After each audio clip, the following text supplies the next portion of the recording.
So welcome back to QuickPixel, and we are making this dashed outline effect for this video. So let's get into it.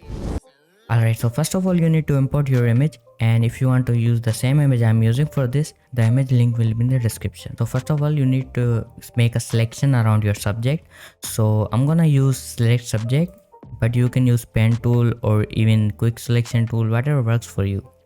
So it has made a rough selection of my object. So now I'm gonna press Ctrl J on my keyboard. That will duplicate this selection. As you can see, the background is separated from our subject. Now you have to hold Ctrl or Command on your keyboard and just click on this layer image. Now go to select, modify and expand. So I'm gonna set it to 20, but it depends on your preferences. So I'm gonna hit OK.